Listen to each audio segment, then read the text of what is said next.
구약성경 103면에 있는 출애굽기 15장 1절부터 27절까지 제가 한 절, 여러분이 한 절 교독하여 하나님께 올려드립니다. 이때 모세와 이스라엘 자손이 이 노래로 여호와께 노래하니 일렀으되 내가 여호와를 찬송하리니 그는 높고 영화로우심이요 말과 그 탄 자를 바다에 던지셨음이로다. 여호와는 나의 힘이요 노래시며 나의 구원이시로다. 그는 나의 하나님이시니 내가 그를 찬송할 것이요 내 아버지의 하나님이시니 내가 그를 높이리로다. 여호와는 용사시니 여호와는 그의 이름이시로다. 그가 바로의 병거와 그의 군대를 바다에 던지시니 최고의 지휘관들이 홍해에 잠겼고 깊은 물이 그들을 덮으니 그들이 돌처럼 깊음 속에 가라앉았도다. 여호와여 주의 오른손이 권능으로 영광을 나타내시니이다. 여호와여 주의 오른손이 원수를 부수시니이다. 주께서 주의 큰 위엄으로 주를 거스르는 자를 엎으시니이다. 주께서 진노를 발하시니 그 진노가 그들을 지푸라기 같이 사르니이다. 주의 콧김에 물이 쌓이되 파도가 언덕같이 일어서고 큰 물이 바다 가운데 엉기니이다. 원수가 말하기를 내가 뒤쫓아 따라잡아 탈취물을 나누리라. 내가 그들로 말미암아 내 욕망을 채우리라. 내가 내 칼을 빼리니 내 손이 그들을 멸하리라 하였으나 주께서 바람을 일으키심에 바다가 그들을 덮으니 그들이 거센 물에 납같이 잠겼나이다. 여호와여 신중에 주와 같은 자가 누구니이까? 주와 같이 거룩함으로 영광스러우며 찬송할 만한 위엄이 있으며 기이한 일을 행하는 자가 누구니이까? 주께서 오른손을 드신즉 땅이 그들을 삼켰나이다. 주의 인자하심으로 주께서 구속하신 백성을 인도하시되 주의 힘으로 그들을 주의 거룩한 처소에 들어가게 하시나이다. 여러 나라가 듣고 떨며 블레셋 주민이 두려움에 잡히며 에돔 두령들이 놀라고 모압 영웅이 떨림에 잡히며 가나안 주민이 다 낙담하나이다. 놀람과 두려움이 그들에게 임하매 주의 팔이 크므로 그들이 돌같이 침묵하여 싸우니 여호와여 주의 백성이 통과하기까지 곧 주께서 사신 백성이 통과하기까지였나이다. 주께서 백성을 인도하사 그들을 주의 기업의 산에 심으시리이다. 여호와여 이는 주의 처소를 삼으시려고 예비하신 것이라. 주여 이것이 주의 손으로 세우신 성소로소이다. 여호와께서 영원 무궁하도록 다스리시도다 하였더라. 바로의 말과 병거와 마병이 함께 바다에 들어가매 여호와께서 바닷물을 그들 위에 되돌려 흐르게 하셨으나 이스라엘 자손은 바다 가운데서 마른 땅으로 지나간지라. 아론의 누이 선지자 미리암이 손에 소고를 잡음에 모든 여인도 그를 따라 나오며 소고를 잡고 춤추니 미리암이 그들에게 화답하여 이르되 너희는 여호와를 찬송하라. 그는 높고 영화로우심이요 말과 그 탄 자를 바다에 던지셨음이로다 하였더라. 모세가 홍해에서 이스라엘을 인도하매 그들이 나와서 수르 광야로 들어가서 거기서 사흘 길을 걸었으나 물을 얻지 못하고 마라에 이르렀더니 그곳 물이 써서 마시지 못하겠으므로 그 이름을 마라라 하였더라. 백성이 모세에게 원망하여 이르되 우리가 무엇을 마실까 하매 모세가 여호와께 부르짖었더니 여호와께서 그에게 한 나무를 가리키시니 그가 물에 던지니 물이 달게 되었더라. 거기서 여호와께서 그들을 위하여 법도와 율례를 정하시고 그들을 시험하실세. 이르시되 너희가 너희 하나님 나 여호와의 말을 들어 순종하고 내가 보기에 의를 행하며 내 계명에 귀를 기울이며 내 모든 규례를 지키면 내가 애굽 사람에게 내린 모든 질병 중 하나도 너희에게 내리지 아니하리니 나는 너희를 치료하는 여호와임이니라. 함께 읽습니다. 그들이 엘림에 이르니 거기에 물샘 12돌과 종려나무 70그루가 있는지라. 거기서 그들이 그 물 곁에 장막을 치니라. 아멘. 우리 교회의 표 주가 쓰시는 교회 제가 이걸 종종 묵상합니다. 솔직히 원로 목사님께 처음 들었을 때는 그렇게 큰 감흥은 없었어요. 근데 시간이 지나면서 이걸 생각하며 기도할수록 고백하면 고백할수록 여기서 은혜의 단맛이 우러나오는 것을 제가 경험합니다. 이게 문자적인 표현으로 주가 갖다 쓰시는구나 이게 아니라 참으로 우리 교회를 우리의 가정을 나를 주가 쓰시기를 바랍니다. 주께 쓸모 있기를 바랍니다. 이 고백이 나옵니다. 또 이 과연 그렇게 쓰임 받고 있는가 하는 도전이 일어납니다. 이게 참 좋습니다. 이토록 오랜 시간 동안 반복되어 온 고백은 어느 순간 살아서 이 현재적인 움직임을 만들어냅니다. 어떤 광고 카피들은 시간이 지나도 한 번씩 제품이 다 사라져 버렸는데도 사람들의 입에 그 광고 카피가 오르내립니다. 왜 그렇습니까? 그 제품과 혹은 그 식품과 관련된 사람들의 경험, 사람들의 기억을 계속 건드리기 때문이죠. 오늘 본문의 노래도 출애굽, 특별히 홍해를 가르셨던 그 전무후무한 사건을 그들 안에서, 이스라엘 자손들 안에서 반복하여 고백함으로써 그것이 그들의 정체성이 되고 하나님에 대한 기억을 간직하게 했습니다. 오늘의 말씀을 통해 우리에게도 놀라운 일을 행하시고 또 우리의 필요를 채워주실 하나님을 기대하는 그러한 은혜 누리시기를 바랍니다. 아멘. 오늘 본문은 세 부분으로 나눌 수가 있습니다. 먼저 모세의 노래, 다음에 미리암의 노래, 그리고 광야 여정 중에 이 마라에서 물을 얻은 이야기가 나옵니다. 1절부터 19절까지 모세와 이스라엘 자손이 함께 부르는 노래입니다. 이 긴 노래는 분명히 출애굽 직후에 만들어졌을 것입니다. 그러나 중간중간 나오는 표현들은 이 시간이 지나면서 다듬어지고 보완되고 추가적인 문구들이 후대에 들어갔음을 보여줍니다. 그럼에도 불구하고 후대의 편집에도 불구하고 하나님을 경험했던 첫 경험과 감동은 변함없이 흘러왔습니다. 1절 여호와를 찬송하리니 그는 높고 영화로우시며 말과 그 탄자를 바다에 던지셨다라고 합니다. 분명히 승리하고 부르는 노래입니다. 그리고 이 노래가 어떠한 배경을 가지고 있는지를 명확하게 합니다.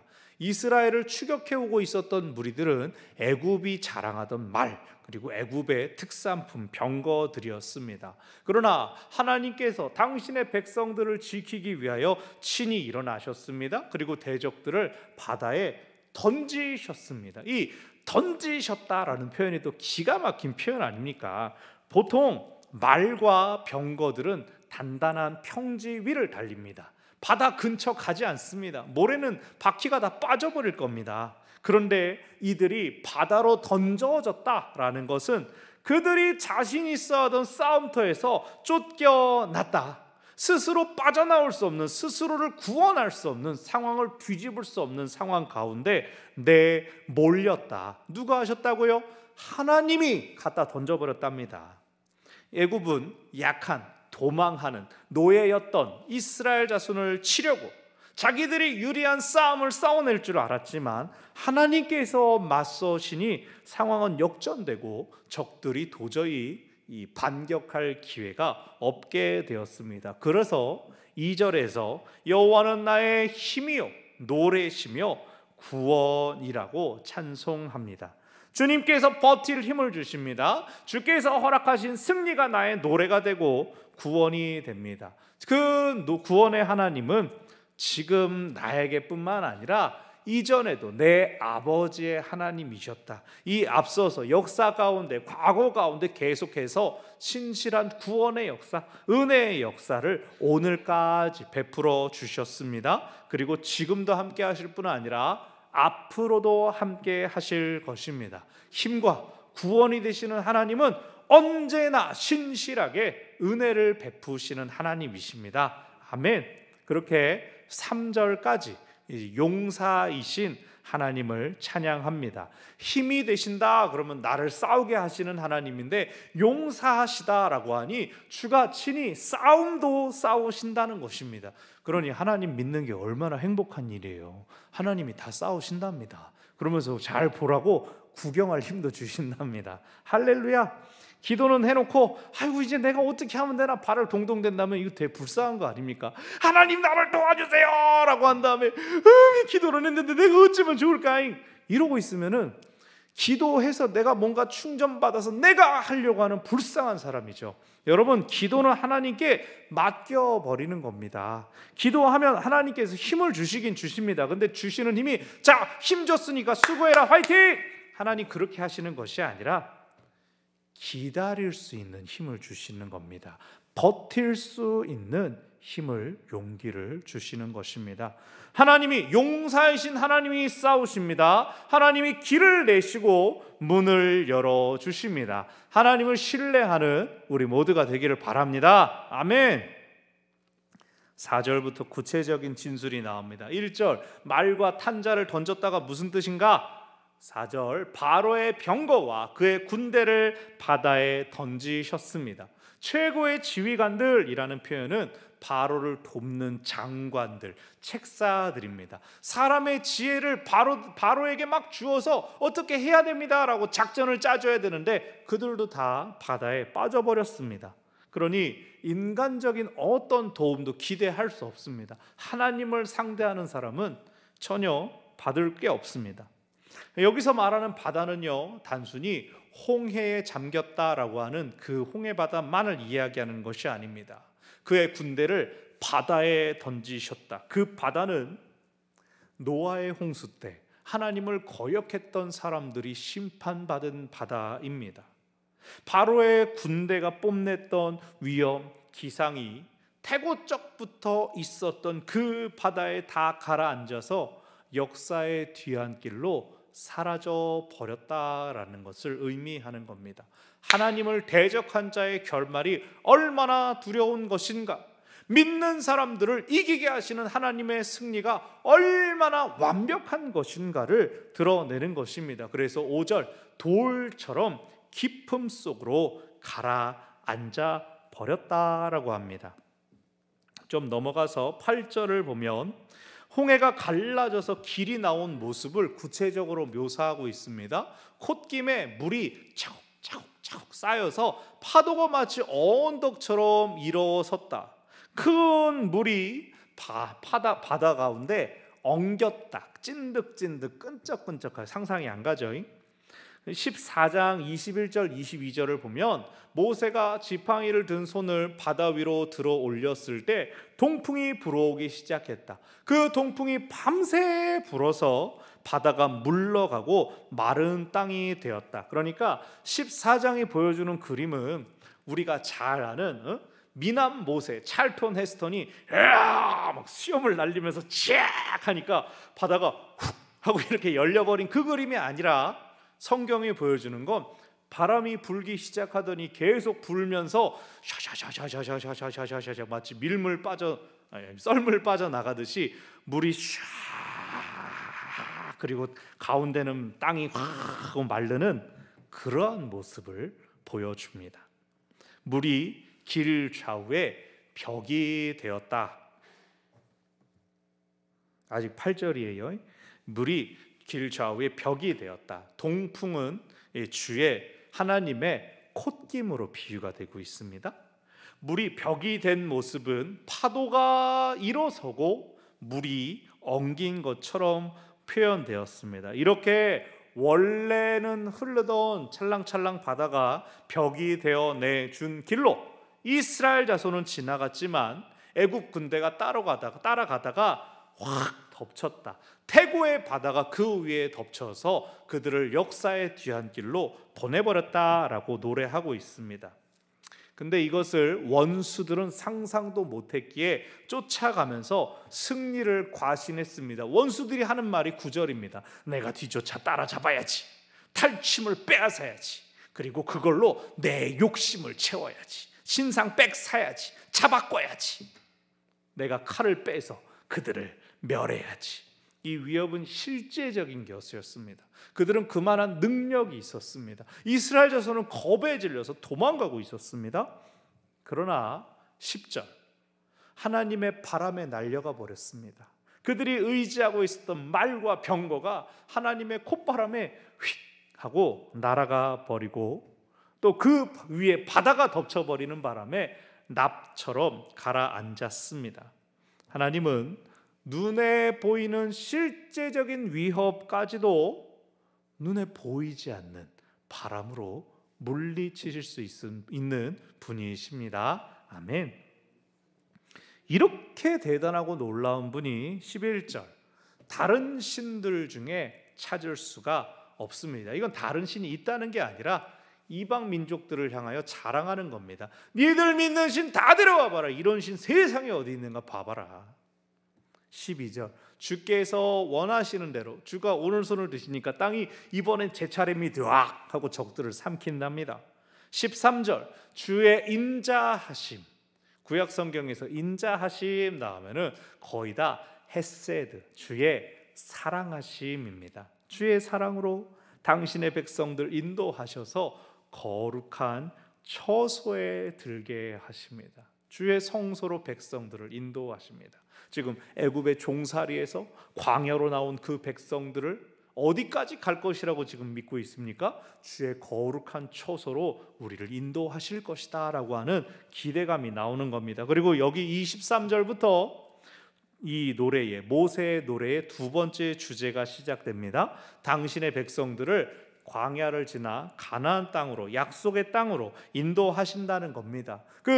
당신의 백성들은 하나님이 우리를 인도하신다, 승리의 확신과 감격을 가지고 나아가는데 14, 15절 광야에서 그들을 보는 이방 민족들의 반응은 무엇입니까? 듣고 떨며 블레셋 주민이 두려움에 잡히며 에돔 두령들이 놀라며 모압 영웅이 떨림에 잡히며 가나안 주민들은 낙담하고 만다. 여기에 나오는 블레셋, 에돔, 모압, 가나안 주민들, 이것들이 다 후대의 첨가인 것이죠. 이스라엘은 애굽에 오래 머물러 있었습니다. 지금 그 땅에 어떤 민족들이 사는지, 또 블레셋이 이때 있지도 않았습니다. 사실은. 그렇기 때문에 이것은 이제 시대착오적인 기록, 그들이 나중에 광야의 여정을 통과하면서 만났던 대적들을 여기에 순서대로 기록하게 된 것입니다. 그리고 실제로 여호수아 2장에서 기생 랍이 고백하지 않습니까? 지금 이 여리고성에 사는 사람들, 요단강 이쪽 편에 있는 사람들, 이미 우리들이 당신들의 소문을 듣고 마음이 녹았습니다. 다 두려워하고 있었습니다. 왜요? 하나님께서 함께 하셨기 때문이죠.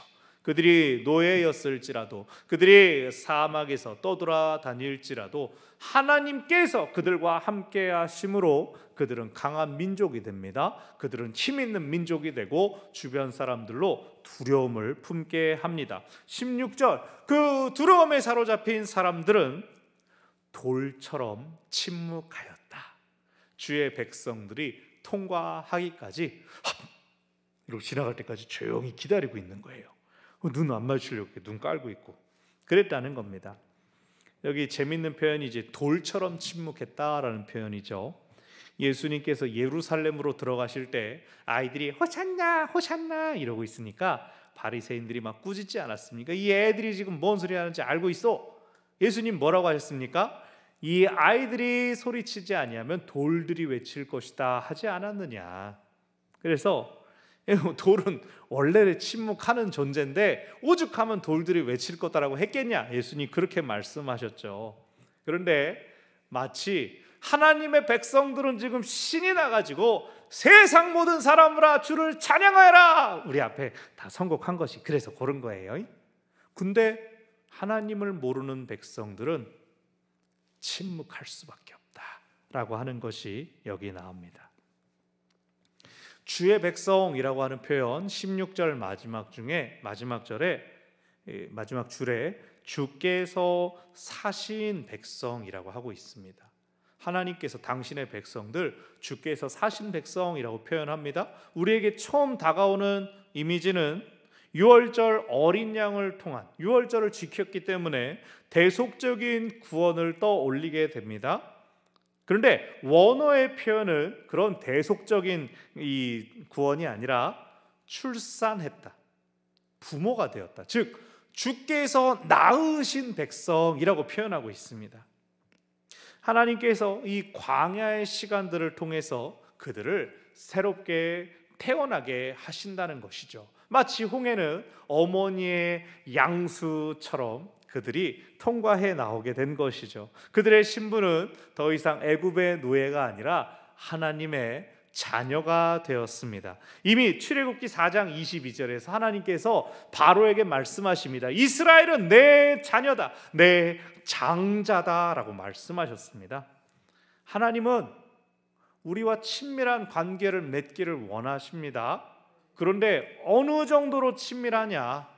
사업상 파트너냐? 동료 직원이냐? 아니요, 부모 자식이랍니다. 일촌. 하나님 아빠라고 부르고 하나님 어이구 우리 사랑하는 아들 딸 이러기를 원하신다는 겁니다. 그래서 하나님께서 우리를 향하여 내가 너를 만들었다라고 하시는 것은 손으로 쪼물쪼물 빚어서 만들었다 이것뿐만이 아니라 내가 너를 낳았다라고 하시는 겁니다. 내 안에서 네가 나왔다라고 표현하시는 겁니다. 이게 은혜입니다. 우리는 그토록 소중한 존재입니다. 17절 18절 첫 번째 시의 결론입니다. 이 17절 18절도 후대에 첨가된 부분입니다. 왜냐? 17절에 나오는 주의 기업의 산, 이것은 시온산을 의미합니다. 예루살렘을 이야기하는 것입니다. 또 성소, 주의 처소를 삼으시려고 예비하신 기업의 산 시온산이고 주의 손으로 세우신 성소로소이다라고 하는 것은 예루살렘 성전을 의미합니다. 그러니까 왕국 시대 때 이 부분이 추가가 되었다는 것이죠. 성소가 세워지게 될 예루살렘은 그냥 거룩한 도시 유대의 수도일 뿐만 아니라 18절 여호와께서 다스리시는 곳, 여호와의 통치가 이루어지는 곳을 의미합니다. 그래서 결국 이 시 1절부터 18절까지 이 시의 모든 내용이 하나님의 백성 이스라엘 자손은 어떠한 정체성을 가진 민족인가를 보여준다고 할 수가 있습니다. 19절은 14장의 요약입니다. 바다에 따라 들어온 걸 바다가 덮었다. 하지만 이스라엘은 건너갔다. 그래서 똑같은 바다 사이의 길을 건너갔지만 하나님을 기준으로 누구는 마른 땅으로 가고 누구는 바닷속으로 가버렸습니다. 믿음의 길을 끝까지 지키시기를 바랍니다. 딴 길로 가지 맙시다. 아멘. 20절 21절 이번에는 미리암이 여인들과 함께 소고를 치고 노래에 화답하고 있습니다. 미리암을 아론의 누이이며 또 선지자라고 소개하고 있습니다. 우리가 출애굽기와 모세오경 아무리 긁어봐도 미리암이 선지자의 역할을 한 것은 보이지는 않지만 아마 보이지 않게 이 모세를 지지하는 역할들을 계속 했을 것 같습니다. 그리고 오늘 본문처럼 필요한 때에는 백성들에 앞서서 백성들을 격려했죠. 여러분 미리암 나이가 몇 살이게요? 어디서 본 것 같은데 목사님이 뭐라고 얘기한 것 같은데 없습니다. 성경에 미리암 나이가 나오지가 않아요. 근데 유대 문헌에 의하면 모세보다 8살 혹은 12살 위였을 것이다 라고 추정합니다. 우리 익숙한 애니메이션 이집트 왕자 이런 거 보면은 When you believe 노래 나올 때 막 미리암이 갈대상자 둥둥 띄우잖아요. 그때 막 8살 12살쯤 되었을 것이다 라고 추정하는 겁니다. 만약 그 말이 맞다고 친다면 여기서 찬송하는 지금 미리암의 나이는 대충 몇 살이에요? 그렇죠. 92까지 볼 수 있어요. 80대 후반 내지 90 초반이 된 거예요. 근데 소고 치고 춤추고 찬양한대요. 할머니가 소고 좀 흔들어라 이게 아니라 자기가 앞장서. 이스라엘 여인들 이 중동 지방의 소고가 어떤 건지 아세요? 우리식으로 소고라고 표현했지만 탬버린입니다. 이 탬버린은 이렇게 치는 게 아니에요. 이렇게 춤추면서 흔들어대는 게 탬버린이에요. 여러분 이 미리암이 젊고 힘이 있어서 찬양하는 게 아니에요. 찬양을 하니까 힘이 나고 젊게 하는 거예요. 여러분 찬양함으로 하나님 예배함으로 힘을 얻는 우리 모두가 되기를 바랍니다. 아멘. 이렇게 힘써 하나님을 찬양하며 가나안 땅까지 갔겠죠? 안 그러죠? 22절 기쁨이 오래 가지 않습니다. 3일 길을 갔는데 물이 없습니다. 23절 드디어 마라에 도착했는데 물이 써서 마실 수가 없었다. 혹자는 이 쓰다는 게 너무나 짠 물이었다, 사해처럼 도저히 마실 수 없는 물이 있었다라고 이야기를 합니다. 그래서 그 동네 이름은 아마 이스라엘 사람들이 아이 쓰다, 못 먹는 곳이야, 여기를 마라라고 부르자라고 불렀다고 합니다. 그랬을 때에 24절 백성들이 원망합니다. 마실 물이 없잖아. 보십시오. 지금 15장 한 장에서 이루어진 일입니다. 막 바다가 갈라지는 거 자기들이 봤습니다. 바다 가운데 마른 땅으로 건너고 대적들이 다시 똑같은 길을 걸었는데 바다가 다시 합쳐져서 죽는 걸 봤습니다. 그 구원의 감격을 오랜 시간 남을 노래로 만들고 함께 힘있게 찬양해놓고 3일 만에 원망하고 불평합니다. 이건 뭐 애들 수련회 같지 않습니까? 수련회 갔다 와서 3일 만에 다시 원래대로 돌아가는 거. 애굽보다 더 강한 대적들이 공격해 와서 그렇습니까? 약속의 땅이 가보니까 없었습니까? 아니요, 물이 없잖아, 목말라. 물론 물 중요하죠. 광야, 사막이니까, 생명을 유지하는 데 필수적이니까. 물이 부족하고 마실 물이 없으니 정말 생명의 위기를 느꼈겠구나 싶지만, 여러분, 더 중요한 것이 있습니다. 바다는 때로는 물들이라고 쓰기도 합니다. 히브리어 자체가 그래요. 왜? 이 팔레스타인 지방은 바다가 저쪽이기 때문에 물들, 되게 많은 물 하면 그게 바다였단 말이에요. 똑같은 물을 하나님께서 구원의 통로로 사용하시기도 하셨고 또 대적을 물리치는 데 사용하시기도 했습니다. 즉 하나님께서 물을 다스리시는 분이시라는 것, 이것이 중요합니다. 근데 그 하나님이 지금 누구 편이에요? 하나님은 물로써 구원해 주신 분으로 이스라엘과 함께 계십니다. 그러니 이스라엘은 지금 어떻게 할 수 있습니까? 하나님, 물이 없네요. 하나님, 물 주세요라고 기도할 수 있습니다. 요청할 수 있습니다. 부모 자녀 간의 관계라는 게 그렇지 않습니까? 저희 집 아이들이 엄마 물 떠주세요 그러면 물론 저희 아내가 야 예배 끝날 때까지 기다려라 할 수도 있겠지만 애들이 힘든 상황이면 당장 떠줄 겁니다. 지나가는 애가 나 좀 물 좀 주실래요? 이렇게 물어보면 야 우리 지금 예배 중인데 10분만 기다려라 할 겁니다. 내 자녀와 나의 자녀의 차이가 그런 데 있습니다. 여러분, 기도할 때 가장 중요한 것이 여기 원리가 있습니다. 내 기도를 들으시는 하나님이 계시다는 믿음, 이것이 가장 중요한 겁니다. 여러분, 우리가 나무에 빕니까?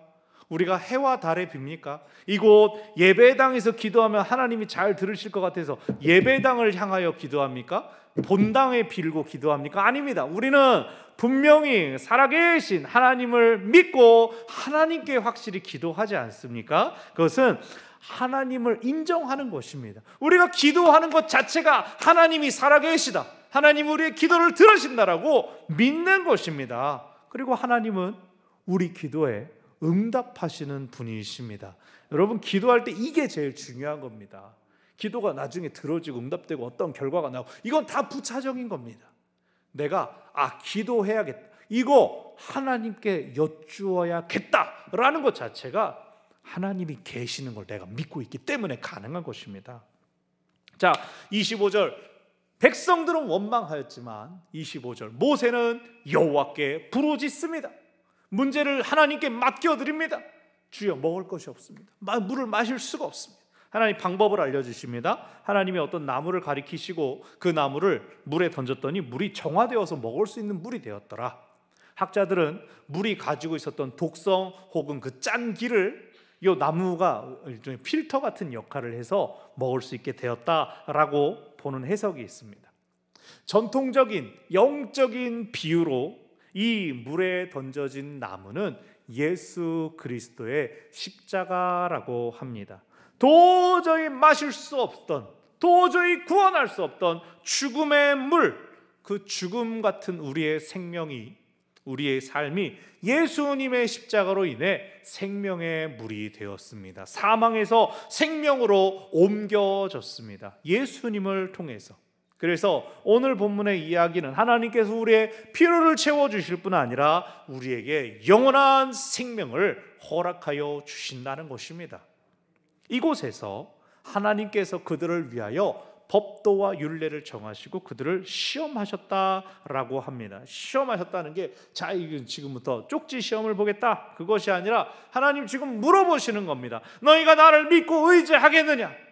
내가 너희들의 물을 채워주고 너희들 생명을 구원해주는 사임을 믿겠느냐? 너희의 생명이 나에게 있다라는 것을 믿을 것이냐? 예수님의 십자가도 우리의 생명 하나님께서 살려주셨다, 하나님께 속하였다라는 것을 가르쳐 줍니다. 그리스도인이라고 하죠. 그리스도인은 예수님의 가르침을 따르는 사람들입니다. 예수님의 삶을 본받는 사람들입니다. 우리가 믿음의 고백을 새롭게 하며 주님을 더 따르기로 결단하기를 바랍니다. 그리고 26절, 하나님의 말을 순종하고 그 하나님의 규례를 지키면 애굽 사람에게 내린 질병 너희들한테는 내리지 않겠다. 그러면서 하나님 당신의 이름을 주십니다. 나는 너희를 치료하는 여호와라. 히브리어로 하면 여호와 로페라고 하면 치료자이신 여호와, 명사. 로페 하면은 명사. 여호와 라파라고 하면 동사입니다. 여호와가 치료하신다. 로페, 라파 뜻은 같죠? 그래서 병이 낫는 비결이 지금 뭐라고 얘기합니까? 하나님 믿으랍니다. 하나님 말씀 순종하며 살랍니다. 그럼 어떤 질병도 너희에게 내리지 않게 하겠답니다. 믿는다는 게 뭐예요? 나는 하나님 믿습니다가 무슨 뜻이라고요? 하나님 의지하는 겁니다. 하나님께 기대는 겁니다. 하나님 없으면 나 쓰러집니다 라고 하는 겁니다. 하나님만 따라가는 겁니다. 자, 27절 결론입니다. 그들이 원망하고 불평했었지만 하나님은 단물을 주셨고 마실 수 있는 물을 공급하실 뿐 아니라 그렇게 시험하고 훈련시키신 하나님께서 엘림으로 인도하여 주셨습니다. 엘림에는 물샘이 12개가 있었고 종려나무는 70그루가 있었다라고 합니다. 여기 나오는 숫자 12, 70 둘 다 완전수, 충만한 뜻입니다. 인생의 고난과 시험이 찾아올지라도 하나님이 당신의 백성을 치료하십니다. 그리고 완전한 기쁨과 즐거움으로 인도하여 주실 것입니다. 엘림은 장차 그들이 들어가게 될 가나안의 예표이며 오늘 우리에게는 성도에게 예비된 천국의 예표라고 할 수 있습니다. 하나님께서 우리에게 이루신 분명한 역사들이 있지 않습니까? 우리 각자의 삶에, 우리 가정의 역사에 하나님이 아니면 살 수 없었던 순간들이 분명히 존재합니다. 그럼에도 우리는 쉽게 그 은혜를 잊고 불평하거나 원망하고 한숨 짓습니다. 우리는 눈앞의 필요에 의해 쉽게 흔들리는 연약한 존재이기 때문이죠. 오늘 말씀은 그러한 우리의 부족함과 연약함까지 때로는 우리를 시험하는 하나님의 시험이라고 가르쳐 주십니다. 그래서 어떠한 상황이 있어든지 하나님만 의지하고 하나님께 순종하라라고 가르쳐 줍니다. 하나님은 어려움에서 건져주실 뿐만 아니라 우리의 필요를 아시고 우리를 채워주시는 분이십니다. 아멘. 우리가 몸살 나고 지금 감기 막 심하게 돌고 있어서 편찮으신 분들 계시죠. 몸이 너무 아프면은 먹는 것도 귀찮아요.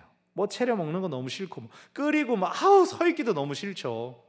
그런데 몸 좀 좋아진다 하면 어디서 신호가 옵니까? 배가 고프다. 출출하다. 내 몸이 뭔가 음식을 찾는구나. 내 몸이 이제 좀 일 좀 하게 연료를 넣으라고 하는구나. 그래서 무엇입니까? 하나님이 항상 우리에게 웃음과 즐거움만 주시는 게 아니라 때로는 고통을 주신다는 겁니다. 배고파. 이건 내가 먹어야 된다는 뜻이다. 내 몸이 나아지고 있는 신호이다. 하나님도 마찬가지입니다. 하나님의 고통은 내가 아직 살아있구나. 내가 지금 아직 움직이고 있구나. 내가 뭔가를 해야 된다고 하나님께서 나를 일으키고 계시는구나. 하나님께서 살아계심을 나로 보게 하시는구나. 그러한 뜻인 줄 믿으시기 바랍니다. 우리에게 허락하시는 모든 것들, 좋은 것이든 나쁜 것이든 다 하나님께서 뜻과 목적을 가지고 하나님이 허락하시는 것입니다. 목마름이 있기 때문에 물이 귀한 줄을 압니다. 배고픔이 있기 때문에 음식이 소중한 줄을 압니다. 우리 몸은 계속해서 무언가를 공급받아야 한다는 것을 압니다. 가장 감사한 게 뭡니까? 하나님은 배고프고 목마른 우리를 내버려 두지 않으신다는 것입니다. 우리가 새벽에 마가복음 통해서 묵상한 것처럼 예수님은 무리의 굶주림을 보시고 불쌍히 여기셨습니다. 먹여서 그들을 집에 보내야지 하셨습니다.